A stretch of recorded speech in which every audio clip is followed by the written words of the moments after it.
buenos días, buenas tardes, buenas noches a toda esa gente que siempre está conectado con IQ Voleibol TV, tu canal de las categorías menores favoritas. Hoy un episodio súper especial con un puertorriqueño que ha puesto el nombre de Puerto Rico bien en alto. Lo hizo como jugador y ahora lo hace como entrenador. Ustedes ya vieron el nombre, ya saben de quién estamos hablando. Ustedes lo van a conocer, van a tener el privilegio de conocerlo, así como lo he tenido yo. Pero bien importante es que usted esté seguro de que, mira, primero que todo, usted pase por IQ Voleibol TV, aquí en Facebook, en Instagram, en YouTube. Suscríbase ahí, IQ Voleibol TV, Facebook, Instagram, YouTube.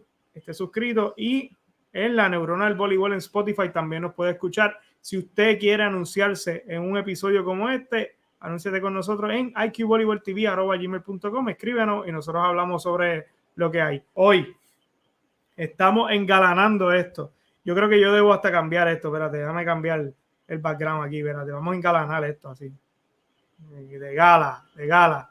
Hoy vamos a recibir al gran entrenador de las Hurricanes de la Universidad de Miami, el señor Keno Gándara. Bienvenido, Keno.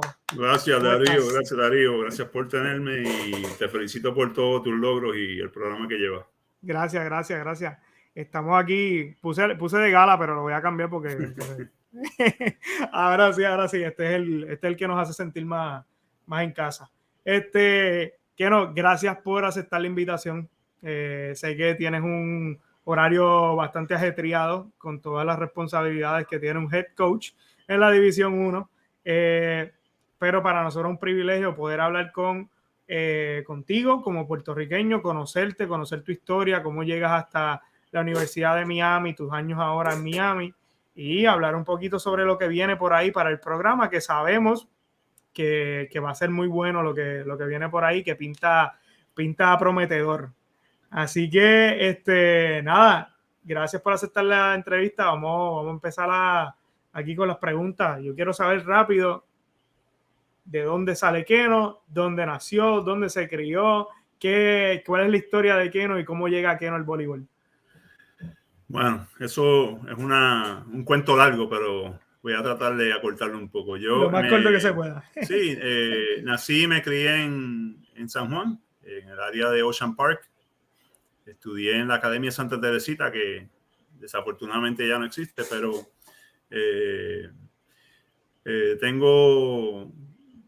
crecí con 3 hermanas, todas jugaron voleibol, dos mayores y una menor. Y comencé jugando pelota, era mi deporte principal.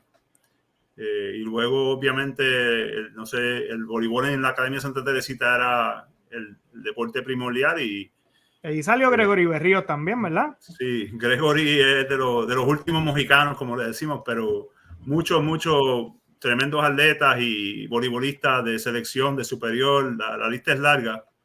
Y obviamente siempre fue un honor seguirle los pasos a todo eso, que siempre estuvieron bien cercanos al programa. Y entonces, pues, la fiebre del voleibol, pues, obviamente me fue sacando del béisbol y, entre otras cosas, pues, terminé en las canchas después de muchos años en el voleibol. Pero ahí comencé yo creo mi primera experiencia en voleibol fue como en 4º grado, con uno de los jugadores del equipo varsity que nos ayudaba y luego, pues, por ahí seguí. ¿Qué te cuento? Pues nada, después de una carrera en high school, pues terminé siendo reclutado para ir a estudiar en la Universidad de California en Santa Bárbara. Estudié 4 años, los Gauchos de Santa Bárbara. Terminé mi carrera, estuve de coach un año antes de ir a la selección de Estados Unidos, que es un cuento aparte, pero yo estando en Puerto Rico nunca tuve mucha oportunidad de trabajar con la selección, y al llegar a Estados Unidos, pues enseguida me surgieron oportunidades allá. La decisión no fue una decisión muy fácil porque no habían opciones en el momento. La que surgió fue la que tomé. Pero entre una cosa y otra, pues después de 2 años y justo antes de las Olimpiadas de Barcelona, pues ahí terminé con la selección y ahí fue mi primera oportunidad de asistente en la Universidad de California de Santa Bárbara con el equipo masculino. Y por los próximos años, pues ahí dejé de coachar y me fui a jugar a España. Regresé y coaché en un junior college en California. Y volví a jugar en Brasil. Regresé de ahí y ya pensé que no iba a jugar más en Europa y terminé un año más en Francia. Y desde ese momento estuve jugando en Puerto Rico. Creo que mi primer año después, yo jugué superior en Puerto Rico en tercer y cuarto año de high school en el 84 y 85. Y luego regresé en el 95, 10 años después, que ese año pues llevamos a San Juan a la final y terminé de entrenador-jugador con un tremendo grupo de jugadores con buena química, y yo creo que esa situación no hubiese funcionado si no hubiese sido por esos muchachos. Incluyendo a Carlitos Núñez, nuestro entrenador del superior, pero anyways. Ahorita estaba con él, yo allí donde él ¿sí? estaba practicando, y estaba yo con él allí en Borinquen. Sí. Pues Carlitos estaba en el equipo y era central, y cuando surjo yo para una situación, pues termino yo de coach, porque los muchachos saben que yo estaba coachando en Estados Unidos. Pues yo recuerdo que en un juego él se me acercó y me dio una sugerencia, y buena sugerencia, y yo recuerdo que al final yo le dije: usted algún día va a terminar de coach, porque yo veía que tenía interés y mira dónde está. Pero anyway, eso fue una temporada espectacular, y de ahí seguí jugando mientras coachaba masculino en Santa Bárbara, hasta que llegó el punto donde pues era un sacrificio bien grande dejar a mi esposa esos 3 meses, ir a Puerto Rico, jugar, y por ese schedule pues no podía dedicarme de lleno al coaching como yo quería, hasta que tomé la decisión y cambié de voleibol masculino a femenino. Ese primer año estuve en la Universidad de Las Vegas, Nevada. De ahí, después de una temporada, me fui a la Universidad de Washington en el 2005, donde ese año caí en una situación increíble bajo un tremendo mentor, Jim McLaughlin, y ganamos el campeonato nacional. Y estuve allí 8 años hasta que por fin la oportunidad de venir de head coach pues me surgió más o menos en marzo del 2013, donde llegué a la Universidad de Miami. Nice. Tremenda historia. Yo quiero ir por parte, porque obviamente es una historia extensa. Sí. Pero yendo por parte, hablemos un poquito de UC Santa Bárbara, de los Gauchos. Yo estuve en California y yo soy un fanático. Primero, yo siempre he sido fanático californiano de todo, de los deportes, de los Lakers, de los Dodgers, todo lo que tiene que ver con California. Eso siempre fue ¿verdad? Siempre fui fanático de eso. Y pues tener la experiencia de vivir allá, olvídate, yo no salía de las canchas. Y como pues el voleibol es mi deporte, California es la capital del voleibol, de playa y de cancha, pues yo tenía buen deporte que ver todo el tiempo. ¿Cómo fue el cambio de cultura de venir de ver voleibol en Puerto Rico a cuando fuiste reclutado en la Universidad de Santa Bárbara y hacer toda la transferencia del conocimiento que tenías aquí, de la cultura de aquí, a encontrarte con el cambio de California y de Santa Bárbara, que by the way, un campus precioso? Llegar a Santa Bárbara es bien bonito. Cuéntame un poquito de ese cambio. Pues mira, obviamente el reclutamiento en aquel entonces era muy diferente, y yo me fui a estudiar a Santa Bárbara sin visitar, sin saber mucho de la universidad. Yo le cuento a la gente que ellos me mandaron fotos y yo les creí, pero tuve la suerte que es un sitio espectacular, bien bonito, un área de California bien tranquila, tremenda institución académica, y el voleibol pues en el momento era una de las mejores ligas de Estados Unidos. Pero nada, esa oportunidad me cambió la vida. Yo los estudios para mí no eran lo principal. yo siempre estuve en deporte hasta que me surgió esa oportunidad y por la oportunidad pues tenía que responder académicamente y me cambió la vida. Yo de repente comencé a estudiar, me subí las notas, que mis padres decían, pero ¿qué le pasa a este muchacho? Pues cuando de repente me lo cambiaron. Sí, el interés, la motivación fue instantánea. Y esto te lo digo mirando de atrás para adelante, de adelante para atrás. Pero sí, fue una oportunidad que mi mentalidad era que esto era para mí y esto va a funcionar, y yo nunca pensé ni me fijé en las cosas que pudieron haberme descarrilado o limitado en esa manera. O sea, yo tuve suerte que yo tenía mucha gente a mi alrededor que eran mayores que yo, que tenían experiencias y me dieron buenos consejos, y el resto es historia, como dicen. Súper. La transición a entrenador, luego de haber jugado allí, ¿por qué esa transición? ¿Qué llamó la atención? ¿Qué te llamó la atención de ser entrenador que provocó que tú tomaras la decisión de, bueno, déjame irme como assistant coach?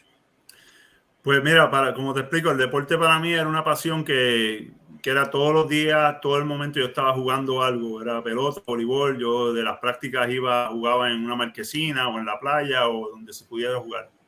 Y había momentos donde yo estaba jugando en 3 equipos a la vez. Jugaba de tercera categoría, que era hasta 15, luego jugaba otra categoría hasta 18 y a veces había una categoría que se llamaba primera categoría, que era hasta, no tenía límite, pero era para adultos, ¿no? Entonces, todos mis coaches, por suerte, vinieron del mismo árbol de coaching, por decirlo así, coaching tree.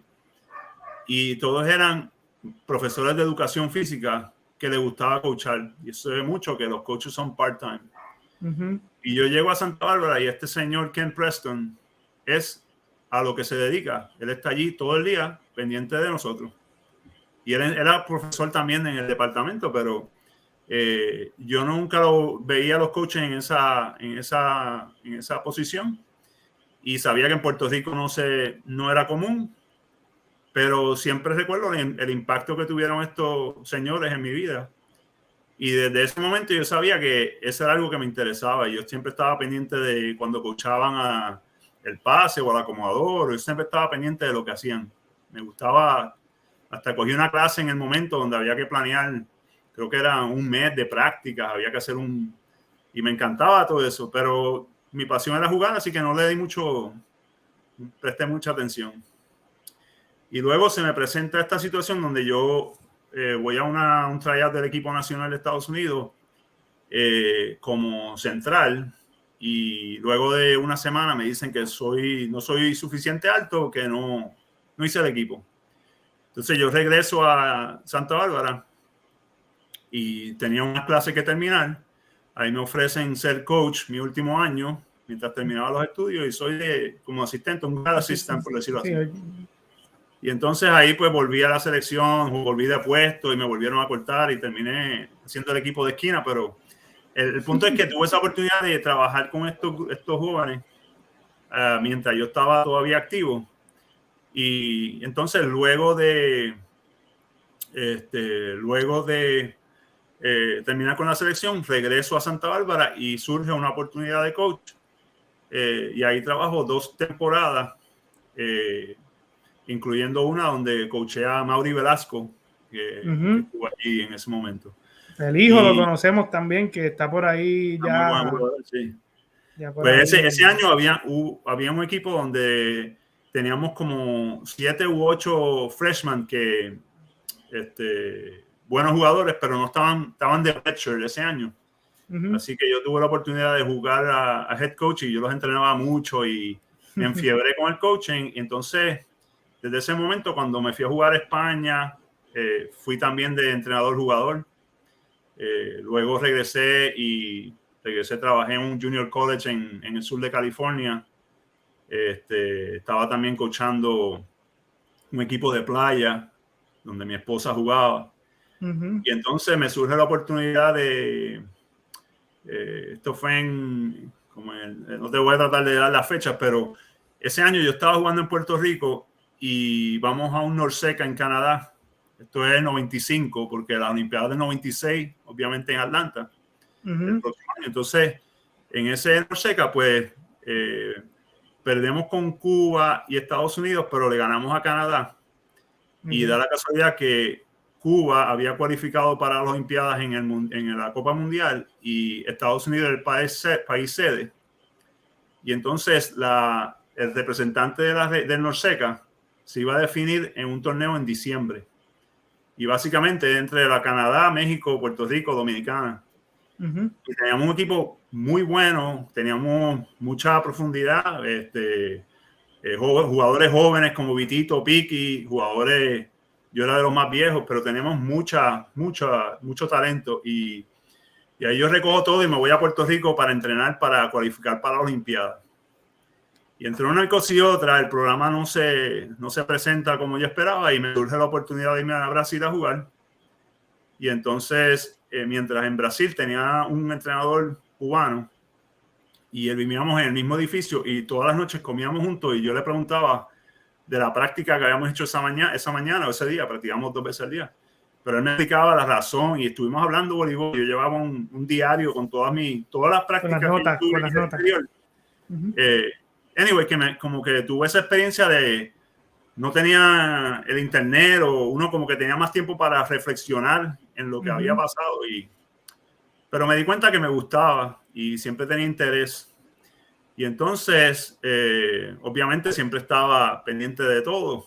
Y por ahí seguí. Cuando jugaba en Puerto Rico, pues siempre prestaba atención. Era otra manera de verlo. Trataba de aportar como jugador en la cancha y tuve la suerte de trabajar con muchos buenos coaches internacionales en Puerto Rico. Humberto Rodríguez me coachó varios años, Carlos Cardona en San Juan, Pique, Pizarro, y obviamente de la Academia Santa Teresita el profesor David Sosa y Purilo López de la Piedad, que ya no existe tampoco, pero todos esos coaches trabajaban y vinieron de la misma filosofía que como jugador no tuve que cambiar mucho de técnica, sino solamente por suerte eran valores y principios importantes que me ayudaron en mi desarrollo, a acostumbrarme a hacer las cosas de una manera. Si tuvieras que hablar sobre el entrenador que más influencia tuvo en tu carrera, primero como jugador, ¿a quién destacaría y qué cualidades tú veías de él que te hicieron ser a ti mejor jugador? Bueno, la única razón que esa pregunta es difícil es que, como te explico, tuve suerte de que a mí David Sosa me coachó en segundo y tercer año de high school, pero antes de eso era Willy Bonilla, que era pupilo de él, y en las categorías menores era Purilo López, Trigui Morales, o sea que yo poco a poco me fueron llevando a este nivel donde la influencia principal venía de David Sosa, que era un maestro de educación física que si tú reúnes a todos los atletas que él coachó y los pones en un cuarto privado, todos te pueden decir la misma historia, las mismas lecciones, porque el impacto que tuvo en nosotros fue increíble. Pero lo que te quería decir era un sistema de juego bien sencillo, donde enfatizaba las destrezas básicas. La táctica era bien sencilla en el sentido de que era limitar los errores y trabajar en estas destrezas, el servicio y el pase, que obviamente en cualquier nivel todavía hoy en día domina el juego y no era complicar mucho y pues a ese nivel es esencialmente lo que hay que hacer. Estás en high school, pues aprender las destrezas y el juego obviamente ha cambiado, pero ciertas cosas no, y pues tuve esa ventaja de que fue bien consistente el aprendizaje y en la misma manera, el mismo lenguaje, las mismas destrezas, obviamente, y los valores y principios. Pero luego, como entrenador, que creo que me preguntaste. Esa es la próxima. Como entrenador, ¿quién fue? Todo el mundo más o menos me fue dando ideas, pero cuando llegué a la Universidad de Washington, este señor Jim McLaughlin como que me ayudó a procesar y escribir o ponerlo en papel, ¿no? de la manera en que la manera que él estaba enseñando el voleibol era más o menos como ya estaba jugando al final de mi carrera. Y entonces me puse a pensar en que no es lo importante no es lo que tú sabes, sino cómo el atleta lo aprende. Y entonces, pues ahí ahí tuve la influencia de Ali Carr-McGowan en cómo convertirme en mejor maestro del voleibol, no porque jugué, sino porque conozco el juego, sino porque entiendo cómo la gente aprende y la manera más eficiente de procesar y transformar el conocimiento, conocimiento. transformarlo. Sí, No, pasárselo a ellos. y obviamente, o sea, estás hablando de nombres que son bien importantes dentro del deporte. Hablamos, ¿verdad? Y quizás podemos entrar un poquito más en detalle sobre lo que es GMS y Gold Medal Square y cómo Chris ha puesto esto mismo que estábamos hablando, o sea, hacer de manera más sencilla el aprendizaje y el traducir el conocimiento que ya de por sí uno tiene, que a lo mejor lo tiene intrínseco, que como que está interno, pero poder transmitirlo a las próximas generaciones que están empezando el deporte, porque mientras más rápido le llegue el mensaje, pues con mayor frecuencia pueden practicarlo bien y hacerlo bien.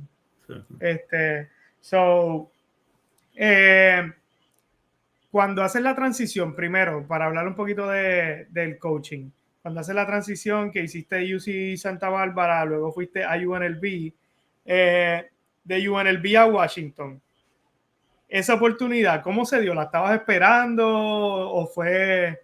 Porque yo pienso que esa fue la primera gran movida de tu carrera como coach. Sí, pues Jim fue coach mío en la selección juvenil, en el equipo B de la selección de Estados Unidos, y siempre tuve buena amistad con él. Y entonces cuando estaba buscando para empezar a coach, pues me puse en contacto con él. Sabía que él había estado en USC con los varones, cambió a femenino y nada, tuvimos varias conversaciones donde él me confirmó y me recomendó que sí, que no había, los cambios eran, que sí cambiara al femenino por las oportunidades económicas principalmente. Pero nunca se me dio, cuando él llegó a la Universidad de Washington, nunca se me dio esa oportunidad de trabajar con él. Y entonces, pues, voy a Las Vegas, llego allí como, qué sé yo, creo que fue en marzo por ahí, y me llama y me dice, tengo una posición para ti. Y yo le digo, yo acabo de llegar a Las Vegas hace una semana.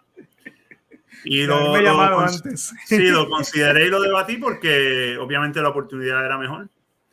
Pero algo me sintió mal que esta señora me dio la oportunidad en Las Vegas y tampoco iba a llegar a irme de repente. Así que, gracias a Dios, pues estuve allí un año que aprendí un montón.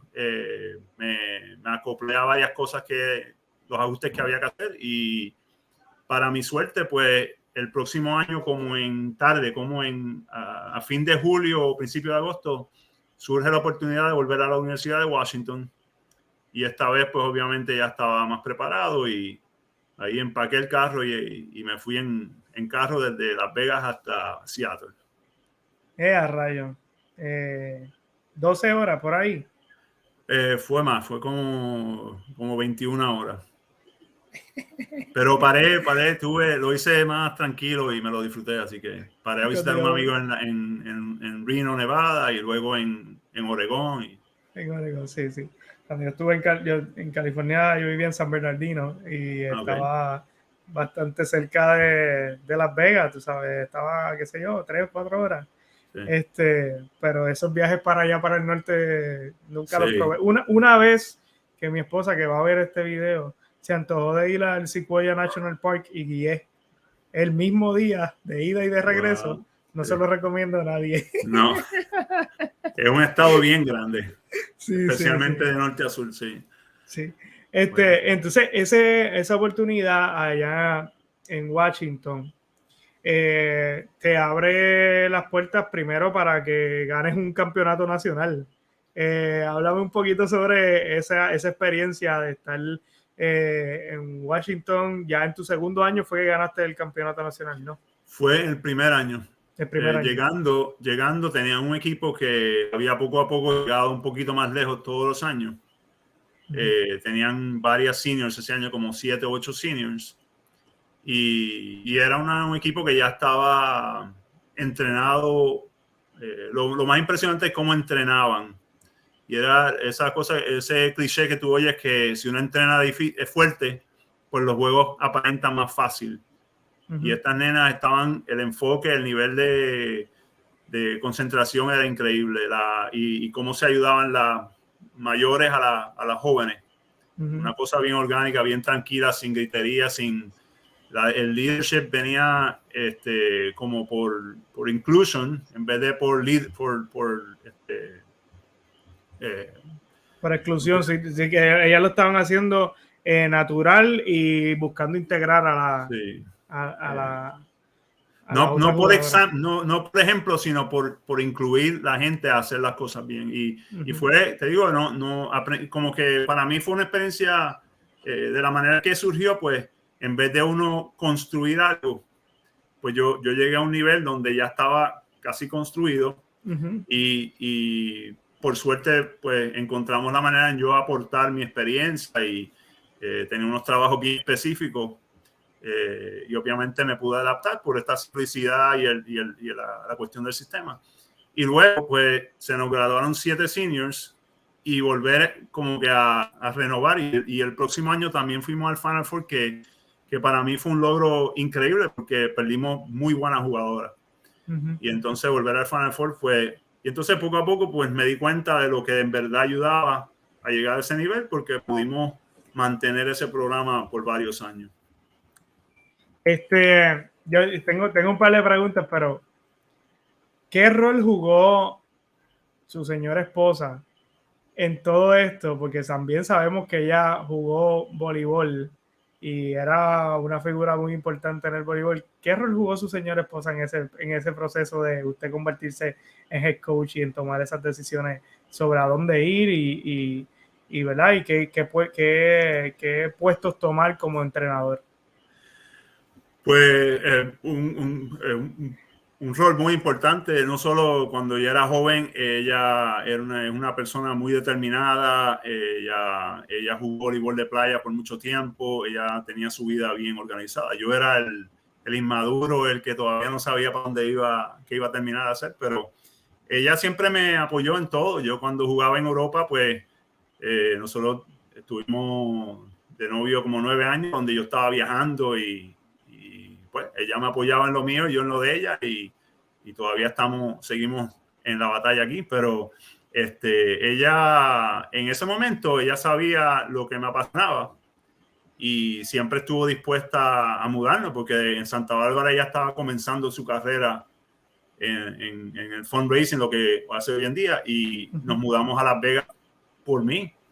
Y luego ella desarrolló su carrera en Las Vegas y al año y medio otra vez nos vamos a mudar a Seattle por mí. Y por suerte... Y en carro. Bueno, ella viajó. tuvo la suerte de que en donde ella estaba, pues ella se quedó en Las Vegas un tiempo en lo que terminaba unos proyectos que tenía en su trabajo y me dejó la temporada solo por terminar así, pero sí, entonces yo lo que le digo es que cada vez que nos mudamos por mi trabajo, ella terminó en mejor posición porque ha sido así, gracias a Dios. Pero sí, ella siempre me apoyó, ella siempre me dio el empujón que me hacía falta y ella obviamente entiende el deporte y la función del entrenador y porque es muy difícil para el que no sabe entender la dedicación, el tiempo. Tú sabes muy bien, los coaches no dejan de ser coaches. Tú estás pensando en eso todo el día, todo el tiempo, ¿no? Aunque no estés en la práctica. Y entonces, pues uno tiene que tener ese entendimiento y esa comunicación. A veces a mí me pasaba que yo estaba comiendo y de momento tomaba una servilleta y empezaba a apuntar Así algo. mismo, Así mismo. Mira, para decirte un cuento, mi esposa jugaba voleibol de playa y en un tiempo donde el circuito perdió auge, perdió dinero y no habían los premios que habían antes. Y entonces ella pues empezó a trabajar, consiguió este trabajo en una escuela donde estaba, era de 9 a 5 de lunes a viernes. Y aún así mucha gente consiguió trabajo y se iba a jugar los fines de semana porque le gustaba. Pero ella dejó de jugar porque no podía entrenar. A ella lo que le gustaba entrenar, y al no poder entrenar, no valía la pena jugar. Y hoy yo todavía no he encontrado a alguien que hubiese tomado esa misma decisión. Y ahí ella lo dejó. Pero algo que yo digo, no sé si ha sido la misma experiencia, pero por lo menos yo nunca, cuando jugué en Puerto Rico, no tuve la oportunidad de viajar a jugar algún torneo fuera de Puerto Rico, pero cuando me mudo a California, pues sí, yo jugaba allá. Y entonces Open Gym y llegué a jugar con los Matadors en la NBA, que es la liga esta que tiene ahora sí. el masculino. Y cuando yo estaba allí, yo decía, la cultura es sumamente distinta. Y entonces, por ahí es que más o menos va la pregunta, porque yo me encontré con que en Puerto Rico, cuando yo jugaba, yo sentía una presión brutal por ejecutar y hacer las cosas bien. Además de que yo entendía que era una competencia y que el resto de mi equipo también estaba compitiendo conmigo. Cuando me mudo allá, la competencia está. Sin embargo, había como un cambio de chip de que estamos compitiendo, pero no dejas de ser mi compañero de equipo. Y si lo haces bien, te voy a felicitar. Y si te puedo ayudar en algo, también te voy a ayudar. Era algo totalmente distinto en términos de cultura que para mí fue un shock. Sí. Yo que voy allá ya con 29, 30 años, pero al llegar allá y enfrentarme a eso, para mí fue un shock porque yo decía, oye, espérate, no es lo mismo a lo que yo estoy acostumbrado. Yo estoy acostumbrado a que me estén gritando, a que me digan que ejecute. Y cuando llego acá, mis compañeros de equipo eran, no te preocupes, vamos para la próxima, lo puedes hacer, qué brutal lo hiciste, sacaste una pelota, un super dig, Sí. ¿sabes? Cosas que yo no estaba acostumbrado. ¿Te enfrentaste a eso también, a ese cambio cultural? Sí, me vienen a la mente dos cuentos. Uno es, obviamente, yo estoy preparándome mentalmente a jugar en California, y en aquel entonces había el Volleyball Magazine, era un periódico de voleibol, que era todo lo que uno sabía, ¿no? Y entonces ese año anterior a yo irme a estudiar, había ganado Pepperdine, que yo ni sabía dónde era Pepperdine. Entonces yo llego a Santa Bárbara y te explico que lo único que yo conocía, lo que me habían enviado, me enviaban un programa del equipo, yo sabía los nombres, los números, la dirección, todo de mis compañeros.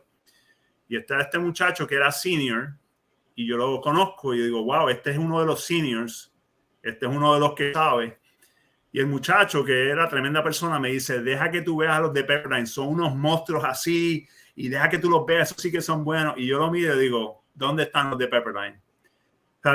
Yo decía, mira este muchacho idolizing estos tipos de Pepperdine, y me ayudó en cierta manera porque yo me preparé. La primera vez que jugamos contra Pepperdine ya yo estaba, tú sabes, era el campeonato mundial, porque esos eran los monstruos.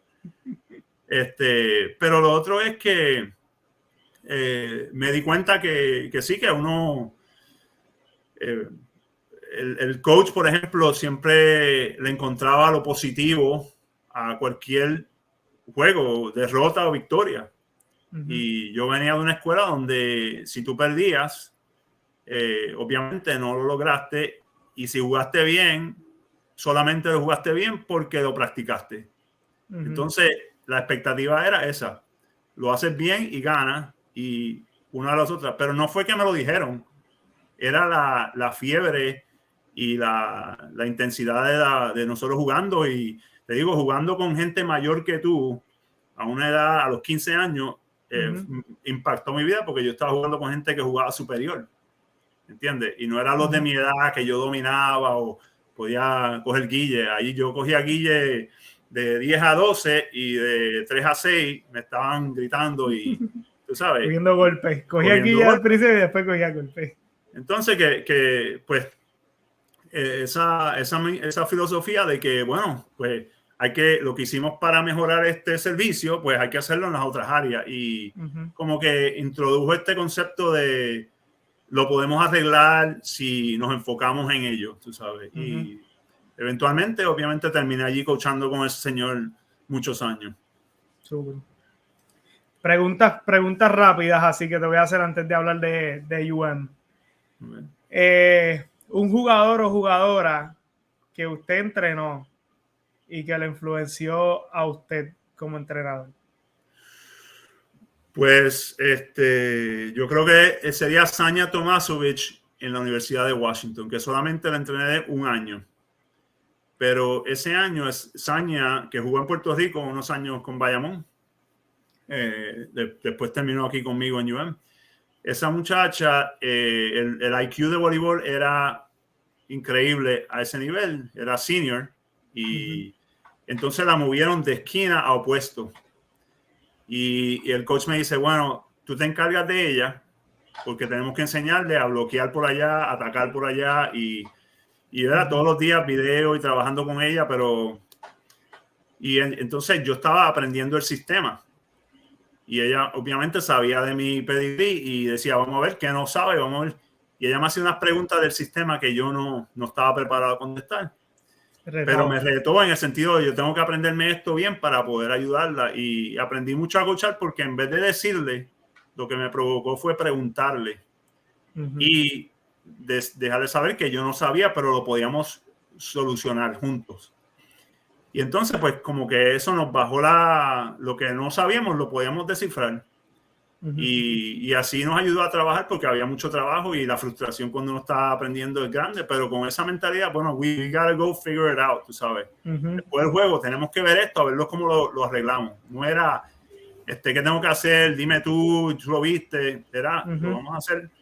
Y entonces, pues obviamente ella era muy buena estudiante, bien dedicada y le encantaba el voleibol y jugó muchos años que me abrió la mente a ese tipo de atleta, era el que me gustaba, con quien me gustaba trabajar. Yo no había que motivarla mucho porque ella estaba motivada, ya estaba preparada a trabajar, ella quería el feedback, ella estaba consciente de lo que había pasado en la práctica. Fue fue bien, un nivel alto de aprendizaje.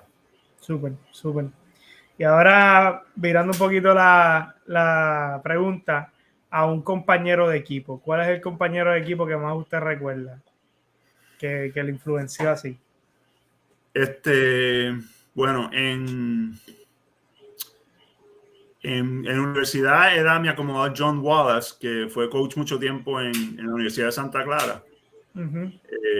Terminó de coach para darte ejemplo, pero él entendía la ofensiva bien y siempre estaba como uno o dos puntos adelante del juego. Y bueno, me influenció mucho porque era mi acomodador, pero también me enseñó a cómo correr la ofensiva. ¿Sabes? Si no me ponía la bola, yo entendía por qué. Y yo veía el valor de mi acción abriendo el juego por otras posiciones, que como que entendí el concepto de ofensiva completa, no de mi impacto como atacante, porque yo era el que hacía el punto. Y pues eso en el medio es bien importante entender eso, porque si no, pues te frustras y te vuelves loco. Pero claro. Y en estos días entrevistamos a Victoria Sanabria, una de las centrales de la selección sub-19. Y Victoria estuvo jugando, nos comentaba, ella estuvo jugando toda la temporada de club como puesto. Pero en el equipo de Puerto Rico en la sub-19 hacía falta una central. Y pues, lo hizo. ¿Sabes? Y no es que lo hizo por hacerlo, es que lo hizo, asumió el reto y lo hizo bien. Y entonces ella decía que, pues, que en muchas ocasiones tenemos jugadores que están jugando por su reconocimiento personal o por su ego, de que esto es lo que yo quiero, pero muy pocas veces se piensa en el equipo, qué es lo mejor para el equipo, o qué es lo que necesita el equipo en este momento. Y que yo pienso que eso es una, ¿verdad? Ella lo mencionó en esa entrevista, pero yo pienso que no es suficiente nunca terminar de recalcarlo, de que al jugar un deporte en conjunto es sumamente importante pensar qué es lo mejor para el equipo. Si el equipo necesita que yo no haga un punto, pero que haga los 200 fakes para jalar el bloqueo, pues eso es lo que necesita el equipo, pues vamos a hacerlo, ¿sabes? Porque al final del día, si gana la esquina, voy a ganar yo. Si gana el opuesto, gano yo también. ¿Verdad? Y eso es algo importante de destacar. Al 100%. Y yo creo que parte de eso es, pues, uno va aprendiendo en el juego de varias posiciones, porque hoy en día, pues, especializan a los jugadores un poco más temprano, pero teniendo la oportunidad en high school, pues, acomodar y jugar medio y esquina, pues, yo entendía lo que era difícil y fácil de todas las posiciones y tenía ese interés. Pero Sí, yo creo que el juego es, ¿cómo te explico? Y cuando uno empieza a hacer los planes de juego, pues si tú entiendes el por qué, pues te ayuda a aceptar tu rol en ese partido. Y sí. Súper. Vamos a hablar un poquito de UM para que me cuentes. Cuando Más fácil.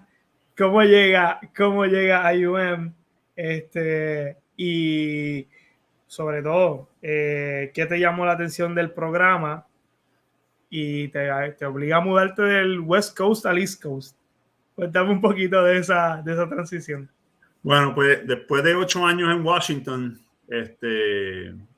nace mi hijo Lucas y estamos pues aislados allá al norte de Estados Unidos y da la casualidad mi hermana se muda a Miami y en vez de venir a Puerto Rico para Navidad, pues pasamos la Navidad aquí, es mi primera vez en Miami.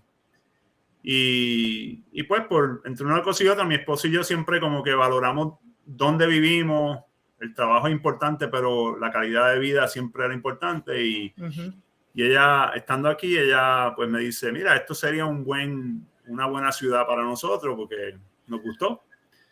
Y da la casualidad al mes y medio surge la posición y yo digo, bueno, pues a lo mejor vamos a chequearla. Y obviamente están todas las razones obvias, ¿no? Mi hermana vive aquí, cerca de Puerto Rico, cultura latina que como que me pega. Pero yo sabiendo después de 8 años en Washington que esta profesión no es fácil y necesitas el apoyo y la visión de la administración porque te puede echar la soga al cuello bien fácil si no prestas atención. Pero una vez pude sacar la cosa personal y me pongo a estudiar después de venir a visitar, pues me doy cuenta que tienen una de las mejores 50 universidades de Estados Unidos. La mejor en Florida, entre UF y Miami se pasan cambiando 1 y 2. En el momento tenían jugadoras de todo Estados Unidos, de California, de Chicago, del Northeast, de Texas, de todas partes. Sabes que tienes la oportunidad de atraer las atletas de todas partes de Estados Unidos. Tienes económicamente, pues es una universidad bastante pequeña de 10,000, 8,000, 10,000 estudiantes, pero han ganado 5 campeonatos de fútbol, varios campeonatos en pelota. Está en el ACC, una de las conferencias más grandes de Estados Unidos. Súper competitivo. Y tú dices, esta universidad pequeña, pero han valorado el deporte y tienen el apoyo y lo han logrado en otros deportes, pues hay oportunidad de lograr lo que yo quiero lograr. Y eventualmente lo que me di cuenta es que aunque no tenía todo lo necesario, mis jefes no me dijeron, no te preocupes por eso, te lo vamos a conseguir, sino fueron bien claros y me dijeron, sí, tenemos estos problemas, no sé cuándo va a surgir, pero es lo que hay. Yo pues lo valoré mucho porque esa visión real y objetiva, pues, y la sinceridad de decirme, en vez de engañarme y pretenderle que venía o que no era necesario, pues en el momento pues, me zumbé, por decirlo así.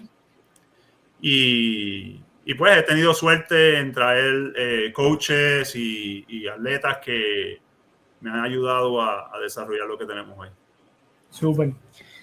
¿Cuál es, hasta este momento, cuál es la temporada que recuerdas con más emoción? No necesariamente porque obtuviste los mejores resultados, porque no siempre son esas, pero ¿cuál es la temporada que hasta este momento recuerdas como que con más emoción de UM? Bueno, pues me vienen 2 a la mente. Una fue hace 2 años que tuvimos una de las mejores temporadas en la historia de UM en cuanto a récord de ganado y perdido. Teníamos un equipo muy bueno, bien desarrollado. Seguimos mejorando.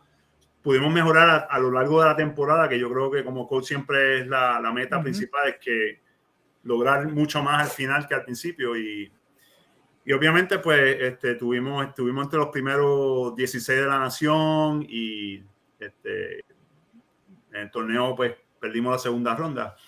El otro equipo fue un año bien difícil donde tuvimos muchas lesiones y como que seguían surgiendo y los problemas no acababan. Y llegamos a los últimos 4 juegos de la temporada.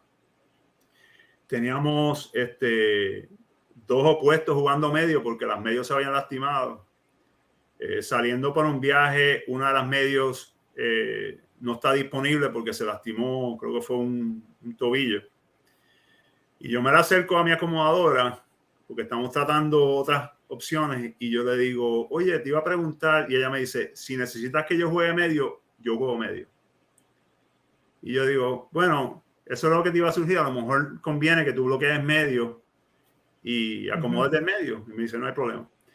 Entonces nos vamos en este viaje con una opuesto que había estado jugando medio. Ya yo tenía resuelto el sistema donde la acomodadora iba a bloquear medio en esas rotaciones. Y en la tercera jugada del juego, la medio que teníamos se lastimó. Y ya teníamos para hacerte el cuento largo corto, yo miro hacia el banco y hay una libero, que es la única que estaba disponible, y la pongo de medio. Y perdimos ese juego en 4, pero para el próximo juego ya tenemos otro sistema con un 6-2 y ponemos una libero de medio y nos los inventamos, como se hacía antes. Y ganamos 2 de los últimos 3 juegos, incluyendo, perdimos un juego bien cerrado contra Louisville, que había ganado conferencia.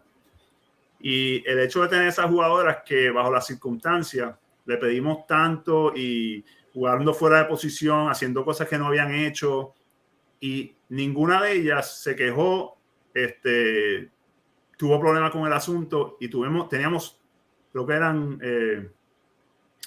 9 jugadoras, todas jugaban y jugaron fuera de posición. Mi acomodadora tenía que atacar, la libero terminó acomodando, otra libero de medio. Y lo que aprendí fue que siempre no es tener las jugadoras que quieran estar ahí, las jugadoras que sepan que hay que sacrificarse por el equipo, las jugadoras que entiendan que su función puede cambiar y ellas no controlan la posición, el rol, sino cómo ellas lo aceptan y cómo lo hacen. Y fue una situación donde obviamente no entramos al torneo y fue una temporada difícil, pero la satisfacción de poder ayudar a la jugadora y tener una experiencia positiva, ver lo que habían logrado ellas como jugadoras y con mi staff, pues fue algo bien que nos dio mucha satisfacción.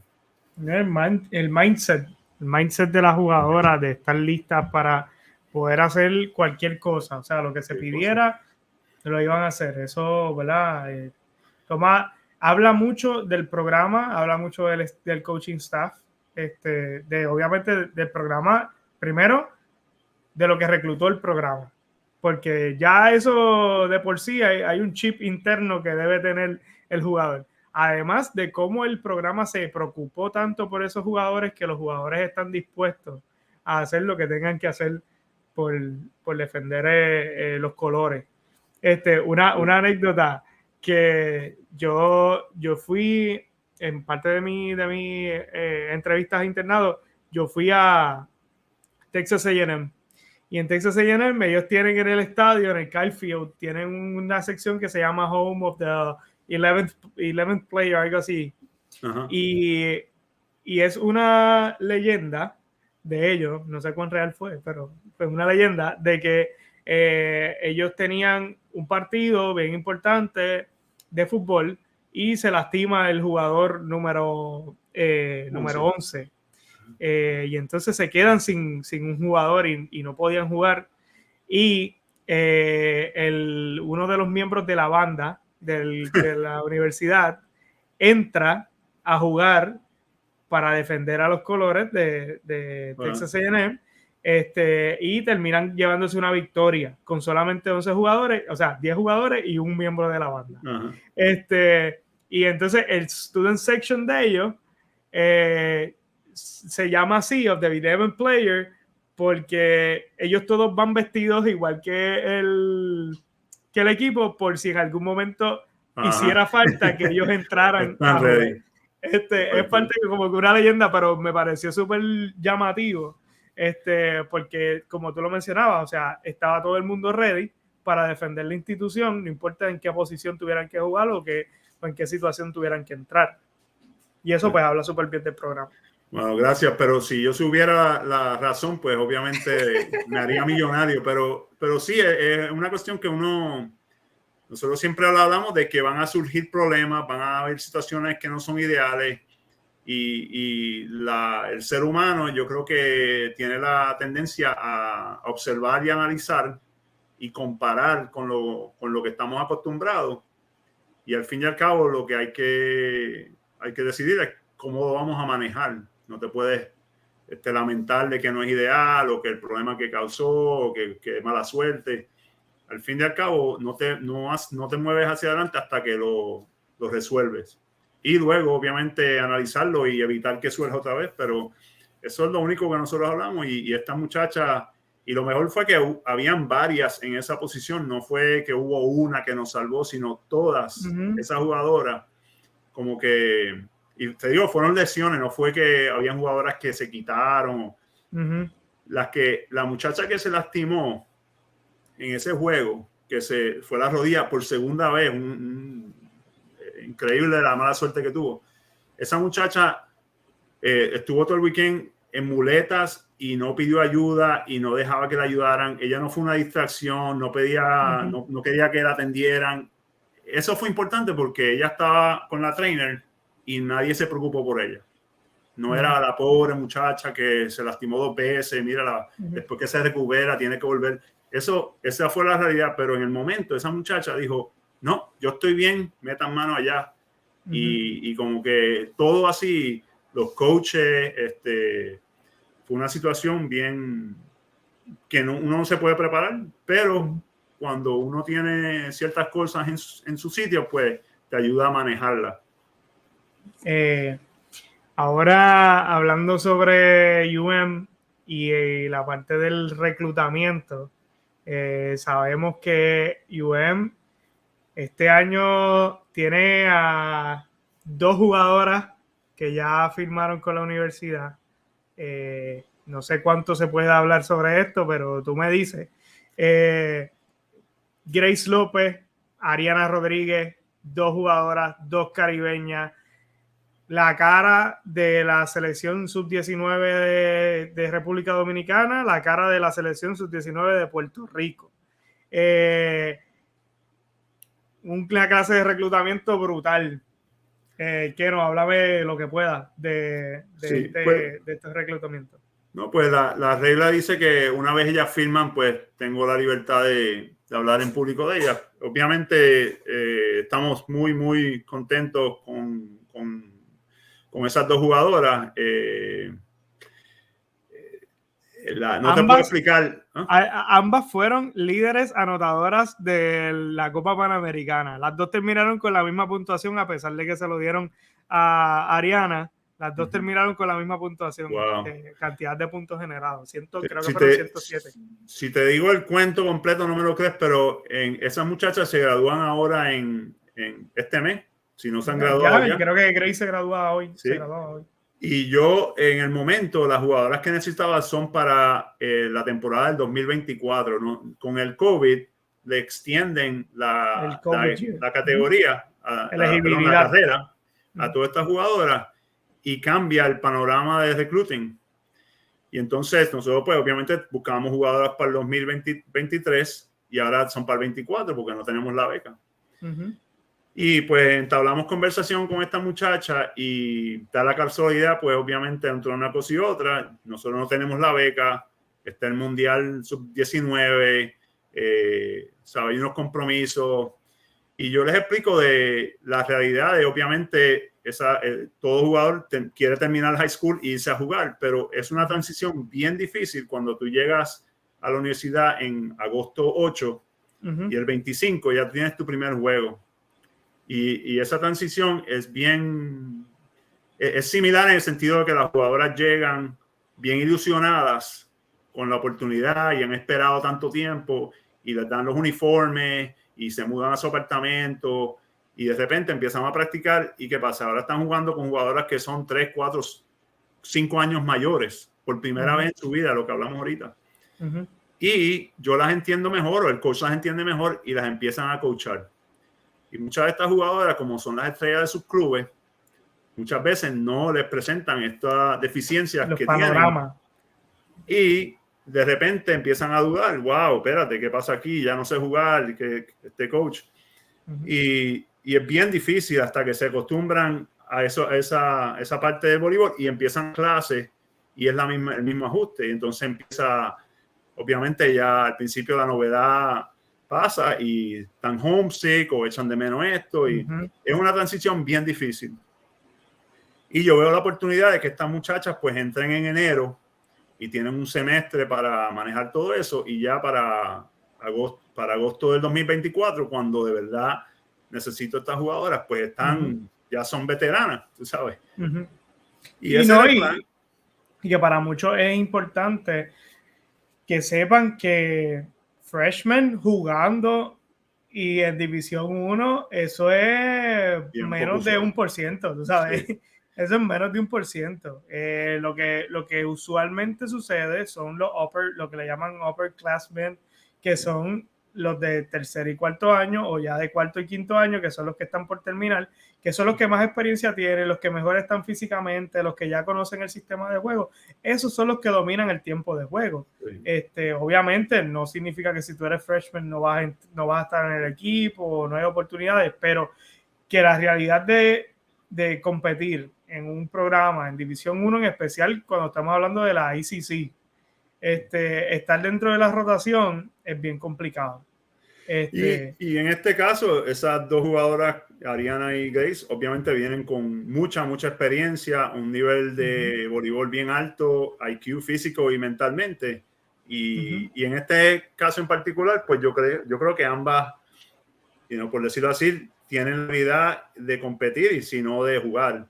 Pero da la casualidad que las jugadoras que ellas entran a sustituir ya son jugadoras que por casualidad llevan 3 o 4 años de titular. Son jugadoras bien parecidas que entraron al programa con la oportunidad de aportar e impactar el grupo desde su primer año. Y pues, pero tengo la suerte de que puedo hacer esa transición un poco más suave de cuando se gradúan estas muchachas, pues entonces traer este grupo con el plan de que las sustituyan en agosto. Pero el valor de tenerlas en la cancha todos los días entrenando, de prepararlas a ellas individualmente, que se acostumbren al ambiente, al de trabajo, entrenar temprano, ir al gimnasio, coger las clases. Ese ajuste es difícil también. Y de influenciar al grupo, porque son ella y hay otra muchacha que entra que también es bien parecida, que también va a jugar en el Mundial. Pues llegan con experiencia, llegan con confianza, tienen la ambición de jugar y extender su carrera de voleibol después de UM, pues van a aprovechar el tiempo. Y eso es lo que estoy bien contento y ansioso porque lleguen, porque creo que igual que tengo la oportunidad de impactar su vida, ellas van a impactar el programa y las jugadoras que están en él. Súper. Para ir más o menos cerrando y hablarle un poquito sobre cosas que son importantes y relevantes para las personas que ven esta entrevista. ¿Qué recomendación, si alguna, usted tiene para alguien que quiera mejorar sus opciones en términos de reclutamiento?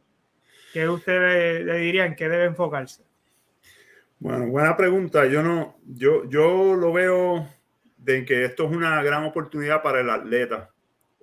Yo creo que muchas veces el atleta ve la oportunidad de ir a jugar y busca a ver quién necesita, quién busca, dónde puede caer, en vez de ver qué yo quiero, qué necesito, dónde lo puedo lograr. Y es trabajoso y a veces no funciona así, pero al fin y al cabo el atleta es el que va a tener la experiencia, el atleta es el que va a hacer la mayoría del trabajo. Y cualquier buen coach lo que quiere es ayudar a ese atleta a tener estos triunfos y a lograr tener esta experiencia. Solamente ayudando, no porque el atleta estudió allí, sino porque aprovecharon la oportunidad. Y esto te lo digo como yo lo veo. Obviamente yo tengo que vender mi programa, pero yo lo que busco es un atleta que vea, yo soy buen atleta de voleibol, yo quiero jugar a nivel colegial y a lo mejor después, ¿quién me va a ayudar a mí a lograr lo que yo quiero? ¿Puedo tener lo que necesito? ¿Quién me va a ayudar en la cuestión física? ¿Quién me va a cuidar en mi cosa médica? ¿Quién me va a apoyar como coach? ¿Qué tú vas a hacer por mí? Y entonces, pues es bien fácil coacharlas porque la motivación viene de ellas, ellas tienen su objetivo y me gusta desarrollar el programa en colectivo. No es lo que yo diga, sino estas son las prioridades, estos son valores importantes que tú crees que en qué debemos trabajar para llegar ahí. A veces lo hacemos bien, a veces lo hacemos mal, pero siempre lo tratamos, lo desciframos juntos. Pero en general el proceso es un poco complicado en el sentido de que hay muchas jugadoras, hay muchos equipos y las becas, por decirlo así, son limitadas, los espacios son limitados. Entonces hay que tener paciencia, empezar temprano, tener paciencia, entender que nosotros recibimos muchos emails y correspondencia a diario. Y aunque nos encantaría contestarle a todo el mundo, es imposible. Nosotros obviamente le damos prioridad a nuestras necesidades, así por clase. Y entonces, pues, no pierdan la motivación, sigan escribiendo, sigan buscando. Si es una universidad que ya saben de ella o saben que les interesa, o si necesitan más información, que sean persistentes, porque eso eventualmente da la impresión de que alguien que le importa, tiene interesado y quiere entrar a ese proceso. Si usted tuviera que describir el programa de UM para alguien que no lo conoce, que nunca lo ha visto, ¿qué palabras usted utilizaría para describir el programa de UM de voleibol femenino? Bueno, buena pregunta y lo que me gustaría que la gente dijera del programa de UM es que es un programa donde se desarrollan las jugadoras, hay buen aprendizaje, las jugadoras juegan con mucha garra, mucho esfuerzo, siempre están bien preparadas, son responsables por su experiencia y su desarrollo y se lo divierten a diario, ¿sabes? Es una experiencia difícil con mucho trabajo, pero para mí el deporte no es que sea divertido en todo momento, porque hay veces que no es muy divertido perder o jugar mal, pero tienes que disfrutarte el camino, disfrutarte la experiencia, disfrutarte el trabajo, sabiendo que eventualmente vas a tener ese momento de que te lo vas a disfrutar. Pero sí, un ambiente donde hay aprendizaje, hay esfuerzo, es natural, las jugadoras juegan con libertad y se lo gozan. Que es algo que necesariamente tiene que tener una jugadora que va a ser reclutada a UM. Tiene que tenerlo, que es algo que tiene que tener. Tiene que amar el deporte. Lo que más me doy cuenta, las jugadoras que nosotros evaluamos, todas tienen habilidad. Todas quieren hacer el compromiso, todas lo han hecho por mucho tiempo, todas han estudiado, los estudios son importantes, pero cuando tú llegas aquí, el atleta o el estudiante saca buenas notas en high school para poder ir a estudiar en universidad. Y en universidad quieren buenas notas porque si quieren estudiar maestría, pues necesitan buenas notas.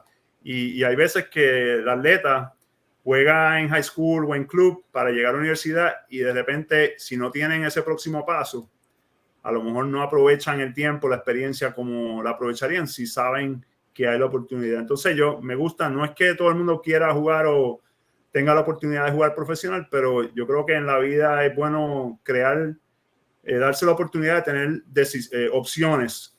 Y si tú aprovechas el tiempo en universidad, a lo mejor te surge la oportunidad de ir a jugar profesional o ahora a lo mejor en Estados Unidos. Pero para mí, jugadoras que de verdad les guste jugar voleibol porque las apasiona aún después de varios años jugando, que no sean que están terminando su carrera, sino que dan cuenta que están preparadas para empezar su carrera, porque es lo que me toca a mí aquí cuando llegan. ¿Qué destreza del deporte es la que usted entiende que los jugadores puertorriqueños deben darle más énfasis y deben mejorar para maximizar sus oportunidades de reclutamiento? ¿Qué destreza? Caramba, de ver, yo no puedo. No puedes señalar una sola. Bueno, no, es que yo no te puedo decir Bueno, que yo no conozco, me da vergüenza decirlo, pero no conozco el ambiente de voleibol, pero sé que hay muy buenos jugadores y el nivel de juego. Te puedo decir que lo que yo noto de diferencia en las jugadores de Puerto Rico cuando juegan, sí tienen habilidad, sí lo han jugado por mucho tiempo, sí tienen estos jugadores que ellos pueden copiar en la categoría superior, pero el sentido de juego que tiene el jugador puertorriqueño es algo que es bien difícil de enseñar, y eso viene de jugar mucho voleibol. Ellos juegan a veces demasiado, tú sabes, yo creo que al cuerpo hay que darle descanso. Desde los 5 años se juega. Sí, desde alguien los 4 dijo 5 que años. este año en la liga de high school, no sé qué equipo fue, pero jugaron sobre Más 70 de 100. juegos.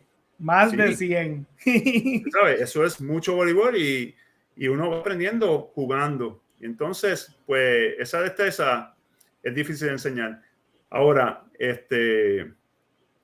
yo creo que, obviamente, cuando tú, para irte a estudiar a Estados Unidos, llega el atleta y sí, entrenas el deporte, juegas voleibol y de repente tienes que estudiar. Y eso requiere un nivel de concentración igual que la requiere el voleibol.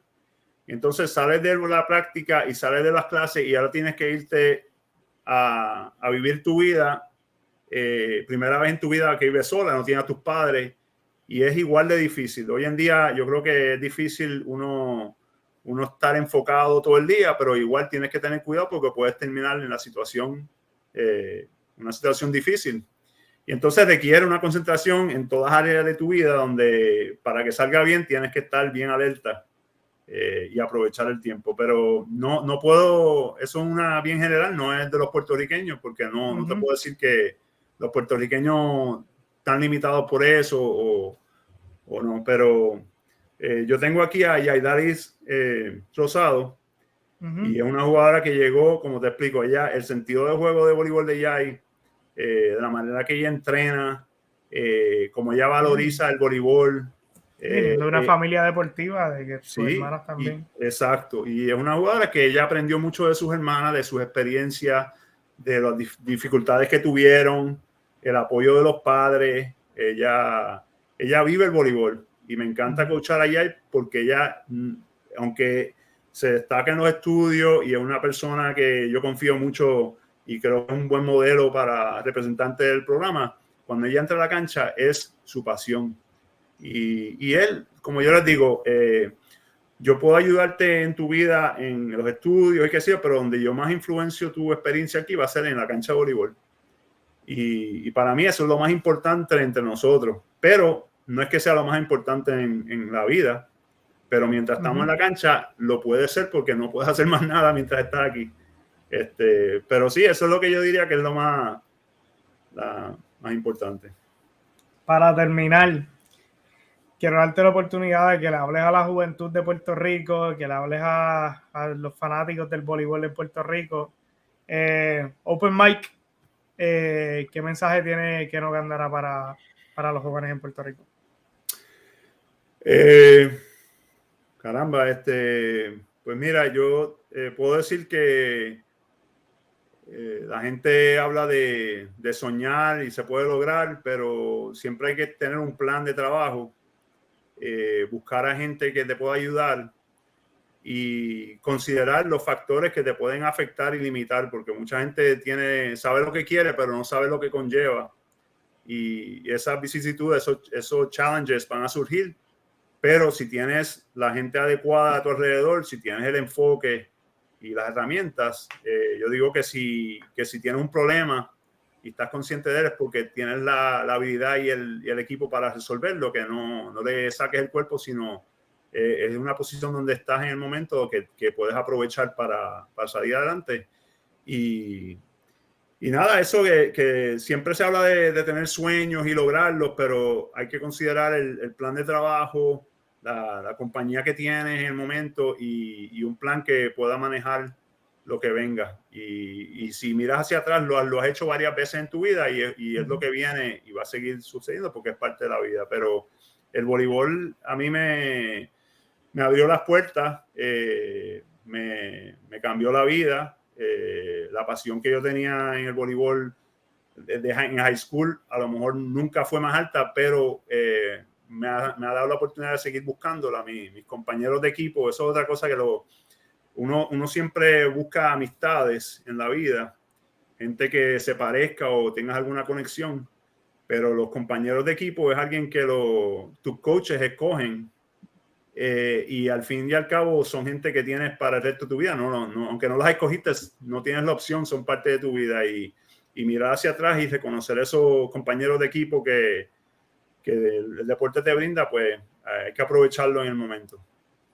Pues ahí tenemos a Keno Gándara y mira, se conectó ahí el señor Mario Pillot para la despedida de este gran episodio. Mario se quedó trancado ahí, mira. se quedó frisado. Y nada, agradecido, Keno, por su tiempo. Gracias porque estuviste aquí con nosotros. Yo estoy seguro que este episodio va a tocar a muchas vidas, va a tocar a muchos muchachos y a muchas muchachas y a muchos fanáticos del voleibol que van a conocer un poquito más de tu historia, contada por ti mismo, que no hay mejor persona para contarla que uno mismo. Así que te agradecemos mucho, gracias por la oportunidad. A toda la gente que se conectó y que estuvo aquí con nosotros, recuerde que IQ Voleibol TV va a seguir trayendo contenido de las categorías menores, todo lo que sea relevante para categorías menores del voleibol aquí en Puerto Rico. IQ Voleibol TV en Facebook, en Instagram y aquí en YouTube. Suscríbete a nuestro canal para seguir llegándole a más personas y dale a la campanita ahí. Cada vez que le das a la campana, sale un episodio de IQ Voleibol TV y te va a avisar la aplicación de YouTube. Así que muchas gracias. Esperamos, no sé si este año, pero esperamos prontamente estar por allá por Miami, ver uno que otro jueguito y darnos la vueltita por UM. A las órdenes siempre me gusta tener fanáticos en la cancha, no son en los juegos sin las prácticas, pero sí, esperamos. El programa está en buen momento, tenemos varias seniors con grandes oportunidades, estamos muy contentos con la juventud que llega ahora en agosto y nada, es algo que me disfruto y es mi pasión, así que tengo suerte. Súper. Esperemos a ver si podemos llevar el lente de IQ Voleibol TV por allá a cubrir también los juegos de la NCAA y del programa de UM, que como ya mencionó Keno, es un programa con tradición boricua y tradición latinoamericana, porque ahora también se integran otras jugadoras de otros países latinoamericanos. Así que gracias por tu tiempo, saludo a tu familia y gracias por permitirnos entrar hasta tu hogar y hablar aquí un ratito. Así que muchas gracias a todos los que se conectaron. No se despegue de IQ Voleibol TV y suave.